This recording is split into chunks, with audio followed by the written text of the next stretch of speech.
Hola y bienvenidos a mi canal de YouTube una vez más. Hoy tenemos otro caso español y es el de Rocío Baninkoff. Esto ocurrió hace ya más de 20 años, pero es la prueba perfecta de que la justicia a veces no actúa para nada bien. Si quieren ver más casos, les dejo ahí en la que está en pantalla una lista de reproducción y acá abajo tienen mis redes sociales por si quieren seguirme en alguna de ellas.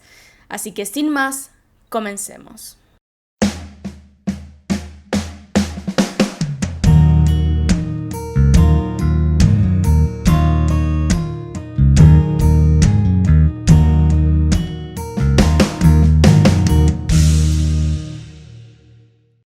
Ella era Rocío Baninkoff Hornos.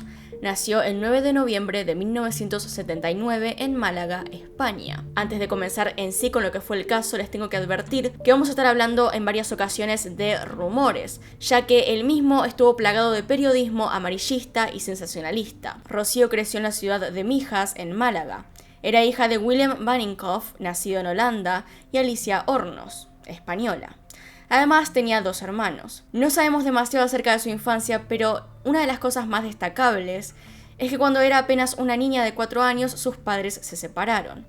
Algunas fuentes dicen que Willem era un hombre abusivo. Lo cierto es que incluso un año antes de separarse, Alicia ya tenía una relación con Dolores Vázquez, quien será una de las protagonistas de este caso. Luego de la separación en el año 1983, Willem regresó a Holanda mientras que Alicia se hizo con la custodia de sus hijos y comenzó una convivencia con Dolores. Esto pareció no afectar ni a Rocío ni a sus hermanos, quienes contaban sin problemas que tenían 2 mamás. Incluso llegaron a usar el apellido Vázquez en vez de Baninkoff en reiteradas ocasiones. La pareja se separó finalmente unos años después, en 1988.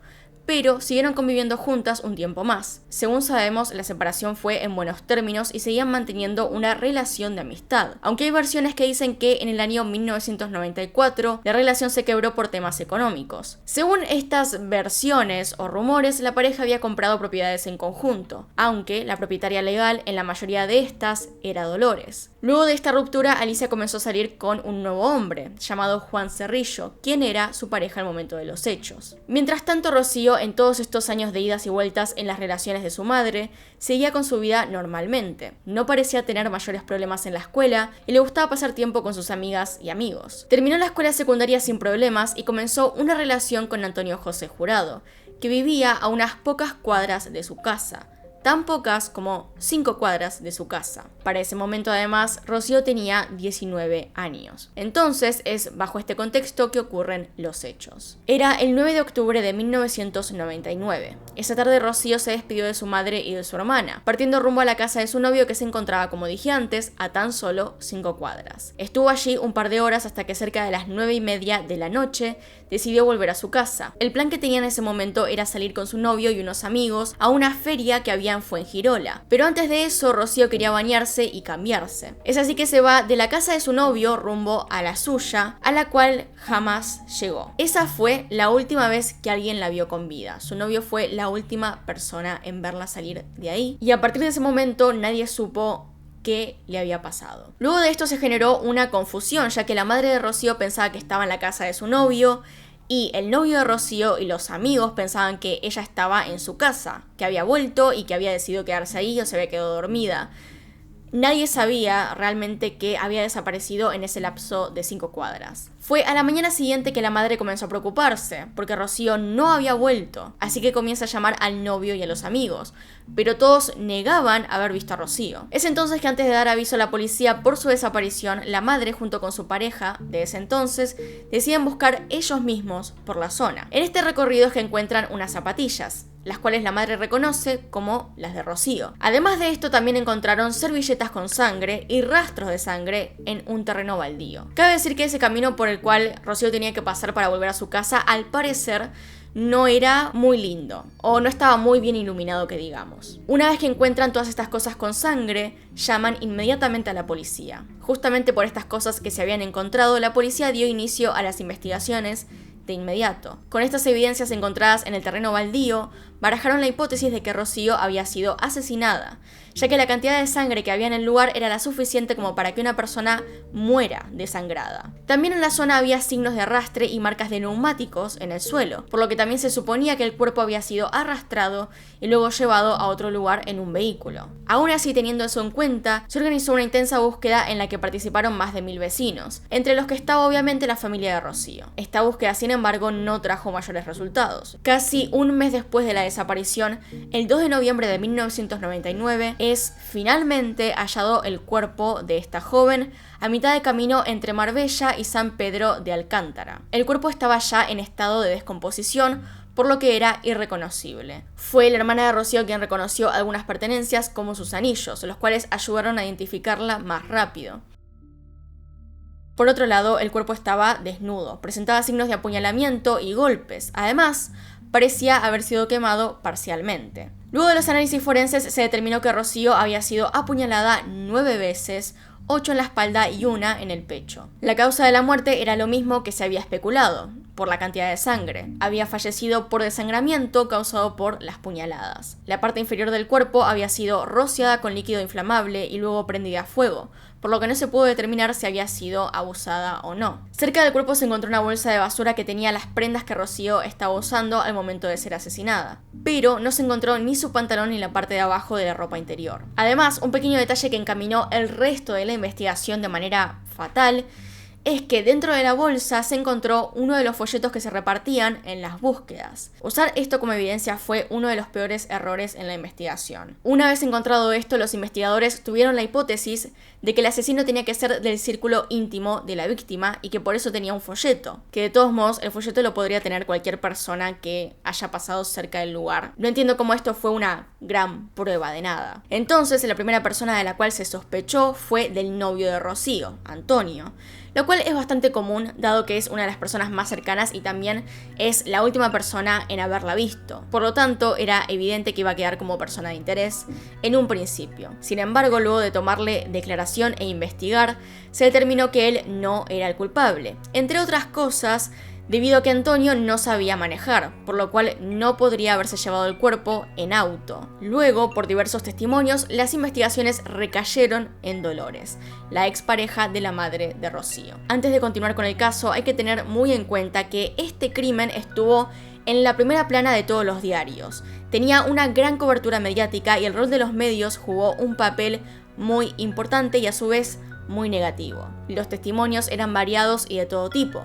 Algunos ni siquiera tenían que ver con el caso. Todos los testimonios eran replicados por los medios de comunicación. Entre los que tenían que ver con el caso, el más importante era un testigo que aseguraba haber visto una camioneta el día de la desaparición cerca de la zona donde luego fue hallado el cuerpo. El tema era que la descripción de esta camioneta era bastante parecida a la que manejaba Dolores. Además de esto, también se decía que Dolores tenía una mala relación con Rocío cuando convivían, que Rocío había sido la causante de la separación con Alicia y que por eso le tenía rencor y un montón de cosas más. Varios de estos testimonios venían de parte de la familia de Rocío y de la propia Alicia, su expareja, quien también estaba convencida de que Dolores era la culpable. Por todo esto, la policía intervino en las líneas telefónicas de Dolores e incluso infiltró a un agente en el círculo cercano para que recopilara información. Esta agente, luego de unos meses, informó que Dolores era una persona fría, calculadora y agresiva. Después de un tiempo, finalmente la policía consideró que Dolores entonces era la principal sospechosa del crimen y la detuvieron. Dolores Vázquez, la única acusada por la muerte de Rocío, llega al Palacio de Justicia.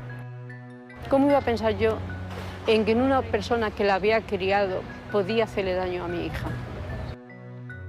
Durante varios días fue interrogada buscando alguna confesión, pero Dolores negó todo por lo que se le acusaba. Incluso tenía una coartada de que esa noche estaba cuidando a su madre y a una beba que era hija de su sobrina, pero parecía que la culpabilidad de Dolores ya estaba determinada desde antes, así que fue llevada a juicio igualmente. Muchos atribuyeron este prejuicio a la presión mediática en gran parte y también a la condición sexual de Dolores por ser lesbiana. De vuelta, estamos hablando de hace más de 20 años y aunque nos gustaría decir que en ese momento no había tantos prejuicios, los medios usaron todo para hacer de este caso un gran problema mediático. Que busquen a los culpables porque yo no lo he hecho y ahí están, ahí fuera están los culpables.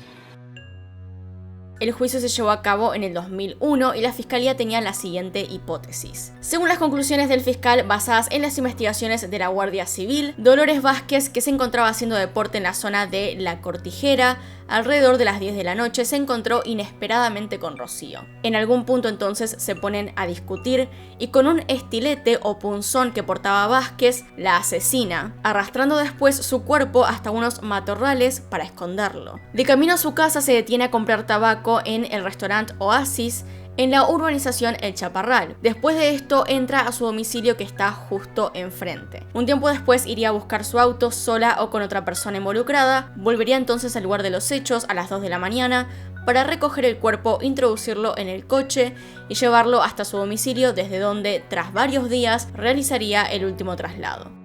La fiscalía tenía muy pocas pruebas o evidencias para sostener esta hipótesis. La mayoría se basaba en testimonios bastante sesgados. La única prueba de rigor, por así decirlo, era que en la ropa de Rocío habían hallado un par de fibras que coincidían con ropa perteneciente a Dolores. La verdad es que esto no probaba nada, además de que vivieron juntas, pero dentro de todo era lo que más la ataba al caso. El juicio se llevó a cabo bajo la modalidad de juicio por jurado, y en este caso el jurado encontró a Dolores culpable, aún con la literal falta de pruebas en su contra. Ni siquiera había pruebas circunstanciales, no había nada que la ponga en la escena, excepto esas supuestas fibras encontradas en la ropa. Era muy evidente que el jurado estaba influenciado por la opinión pública de la prensa sobre Dolores. Debido a todo esto y a que el jurado la encontró culpable, fue sentenciada entonces a 15 años de prisión por el homicidio de Rocío Baninkoff.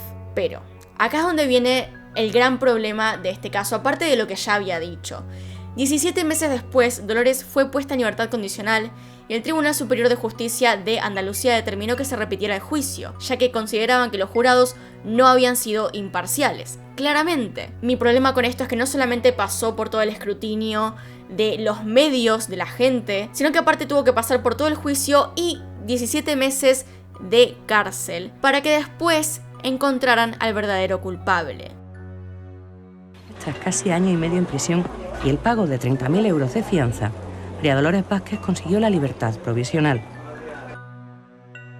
Es decir, el nuevo juicio jamás llegó, porque poco tiempo después de esto, y casi de casualidad, encuentran nuevas pruebas sobre el asesino de Rocío. Resulta que en el 2003 fue asesinada Sonia Caravantes. En las pericias de su cuerpo encuentran en sus uñas ADN de su agresor. Estas muestras de ADN coincidían con las encontradas en una colilla de cigarrillo en la bolsa de basura donde hallaron el cuerpo de Rocío. Esto entonces sacaba todas las dudas acerca de si lo había hecho Dolores o no, porque al final el ADN del atacante era otro y coincidía en estos dos casos, pero todavía faltaba el detalle de quién era esta persona. Ahí es cuando Tony Alexander King es denunciado por su ex esposa, quien sospechaba que él tenía algo que ver con esos crímenes. Después de recibir esta declaración de la ex esposa, la policía se pone a investigar a King. Y lo que descubren es impactante. King había nacido en Inglaterra, tenía antecedentes en ese país. De hecho, su verdadero nombre es Tony Alexander Bromwich. Y en 1986 fue sentenciado a 10 años de prisión por varias agresiones sexuales. También se lo conocía como el estrangulador de Holloway, ya que solía agarrar por detrás a sus víctimas e intentar estrangularlas. De estos 10 años, solo pasó 5 en prisión. Y se le otorgó la libertad. Porque claro, un estrangulador libre es muy seguro. Luego de esto hizo cosas que nadie le impidió, como cambiar su nombre a Tony King y mudarse a España, donde claramente continuó cometiendo crímenes. Cuando la policía logró obtener su ADN y compararlo con las muestras del caso de Rocío y de Sonia, dieron coincidencia. Él era el asesino de estas chicas. Luego de esto, King fue arrestado y llevado a juicio, donde fue hallado culpable finalmente por el homicidio de Rocío Baninkoff y Sonia Cervantes, además de la violación de una chica en el año 2001. Fue sentenciado finalmente a 62 años de cárcel en total.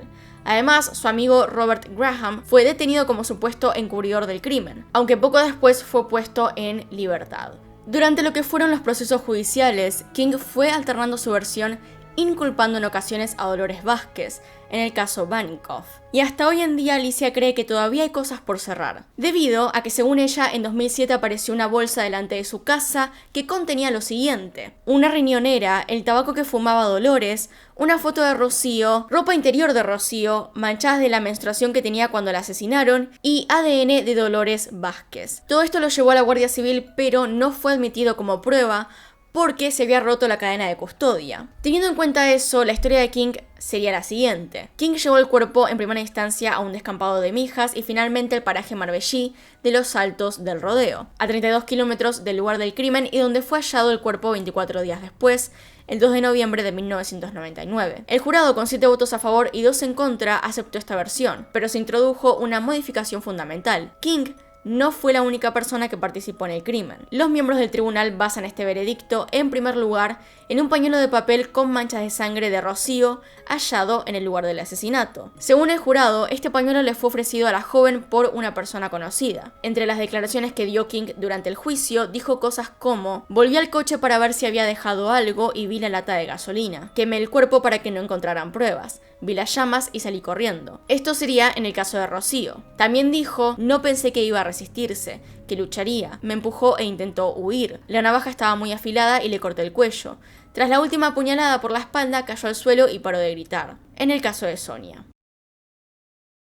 Una vez que Dolores salió de prisión después de revocada su sentencia y después de haber sido liberada de culpas, intentó reconstruir su vida alejada de los medios. Decidió exiliarse varios años a Inglaterra y después volvió a su pueblo natal. Si bien se podría decir que el caso está resuelto, aún hay muchas incógnitas, ya que se tiene la hipótesis de que King no actuó solo esa noche. Además, se sospecha de que King puede estar involucrado en muchos más crímenes de los que se saben. Tony King permanece recluido en la prisión de Herrera de la Mancha. Vive en régimen de aislamiento, lo que le lleva a pasar solo en su celda 21 horas al día y las 3 restantes en el patio, en escaso contacto con otros presos o funcionarios de prisiones. Alicia Hornos, sin embargo, cree que todavía no se ha hecho justicia. Ella contó en octubre del 2019 lo siguiente: un día después de que rompiéramos, vino a mi casa a las 4 de la mañana y empezó a aporrear la puerta. Le dije que todo se había acabado y me respondió que daría donde más me doliese.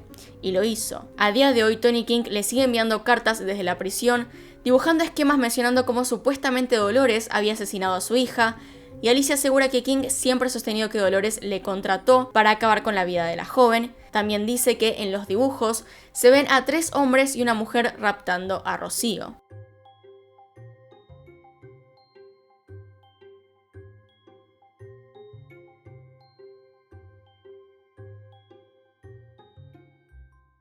Aparte de todo esto, y para terminar con el video, a finales del 2020 Netflix anunció que está produciendo una película documental sobre este caso dirigida por Tania Bayó. Así que bueno, quedaron bastantes incógnitas con respecto a si realmente Tony King fue la única persona responsable o si actuó junto con Dolores, si ella lo mandó. La madre de Rocío parece estar muy convencida, pero díganme qué opinan ustedes al respecto abajo en los comentarios. Y sin nada más que decir, acá se termina el video. Acá están los Patreons y los miembros del canal, gracias por apoyarme a través de esos medios. Acá tienen un video nuevo, acá tienen un video recomendado, se pueden suscribir haciendo clic en mi cara y nos vemos en otro video. Adiós.